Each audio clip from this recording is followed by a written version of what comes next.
All right, we'll go ahead and get started. I want to say hello to everyone and thank you for coming out today. Today is so bittersweet today for us here at Siena Heights University and the men's lacrosse program.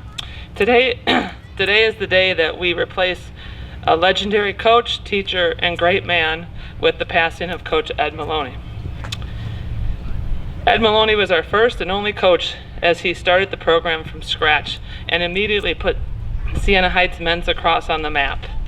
Ed Maloney's teams qualified to 4 consecutive CCL tournaments, 2 CCLA division titles, in addition to earning 2 berths to the MCL tournament.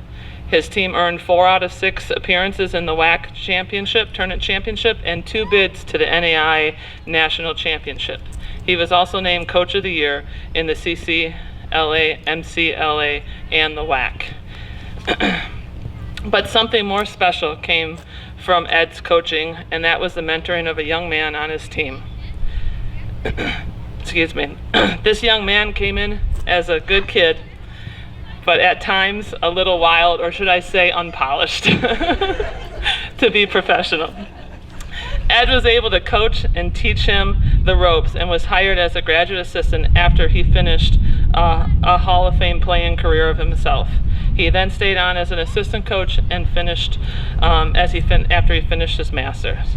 Spencer Macek's drive to be great and outwork anyone helped the men's lacrosse program to the great success they've had. In fact, all those things that I said about Ed Maloney, Spencer was there the majority of the time by his side, as either a player or a coach. Spencer's love for the university and the men's lacrosse program is second to none. It was what led our committee in knowing he was the right coach to replace the Hall of so many fames, Coach Ed Maloney. Coach Ed Maloney and I had long discussions before he had passed about who we should hire and what the process was. Joan, you were a part of that. And he was adamant that we did a search, and the search committee came back and for Spencer Macek's choice. I would like to thank Ed Maloney's wife, Joan, for coming out today and her support of the men's lacrosse program. So it is my great pleasure, with the support of the late Ed Maloney, and we did speak about it, Spencer, and he did know, that we name Spencer Macek the next head coach of Siena Heights men's lacrosse.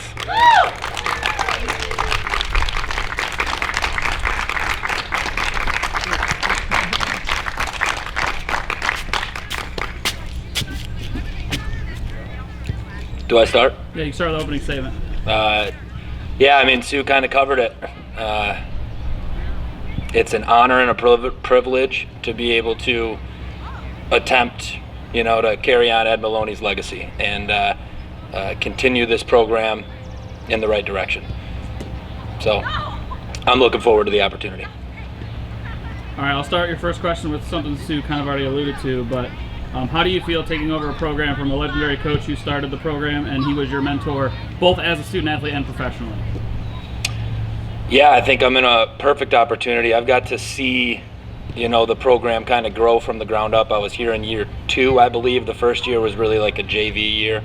So I got to see it grow from the ground up. I got to see what works as a player. I got to see what works as a coach. I got to see what doesn't work as a player and what doesn't work as a coach. So not only that, off the field stuff, I understand the city socially. I understand the university from a top to bottom standpoint, and it allows me to be able to kind of utilize my knowledge to take the culture, take the program, and take the sport of lacrosse at Siena Heights to the next level. All right, piggybacking off that, talk about what it means to you to have the opportunity to be the head coach at your alma mater for your first collegiate head coaching job. Yeah, it's awesome. Pretty much from the day I came here, I knew Coach Maloney and I always kind of had this connection, and we had, alluded to it ever since I've been growing up. Coaches that were coaching me said, "You're going to be a coach one day." When I came here, I saw how things worked here. I got to be a part of building this program as a player, and doing so, I couldn't be more honored to be able to kind of follow that up and do what I wasn't able to do as a player and, start winning meaningful games. You know, we won a couple when I was here as a player, but that's the next step. It's not just to get to the tournament, it's to win them. So, with head coaching changes, a lot of times the subject of culture comes up. So with this question, with the culture change, with you having a large role in the current culture of SHU men's lacrosse, are there any plans to maybe implement some new things, some changes, additions, or anything that you're going to add now that you're the head coach? Yeah, you know, Coach Maloney, the beautiful thing about him, which he did when I was a player, is he allowed the players freedom to kind of form their own culture in a sense. He gave you the ability to do that, and we were the perfect subjects to do that for.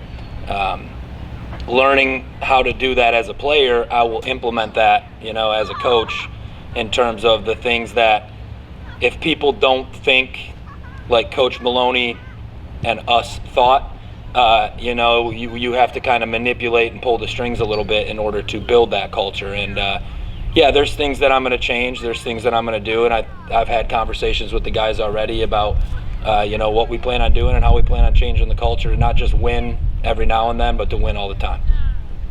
More broad than culture, are there any changes offensively or defensively as far as like a schematic that you're going to change, or is it going to look very similar to how the teams looked in the past on the field?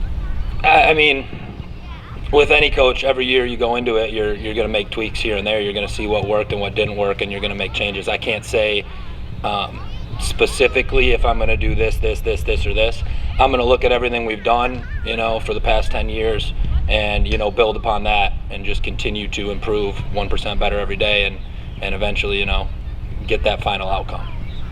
Last question I have for you. You got the opportunity to be the interim head coach last season. So what did you learn during that year of experience that you're going to take now into the job being the head coach? Yeah, I mean, obviously last year for everyone was pretty difficult, and to be an interim in that time as a first-time head coach was extremely difficult, but you don't learn if everything's easy. So I learned more in this past year than I think I would have learned in, you know, 5 normal years. So taking all that, you know, you had to go to bylaw to bylaw to bylaw to bylaw to kind of figure out what was going on, because the season was so unique, I'll say. So yeah, I learned countless you know, lessons that I'll bring with me. Obviously, I have a lot of learning left to do. I'm still a young coach. This is going to be my first full year as a head coach with a summer to prepare. So there's a lot of learning curves, but I have a great supporting cast standing right behind the camera. You know, my family, my second family at Siena that I've been around for the past 10 years. There hasn't been a single person here that hasn't stuck out their hand for me. So yeah, I got a lot to learn. There's going to be a lot of learning left to do. I learned a lot in 1 year, but I'm in a perfect place. Anyone else have any questions for Spencer?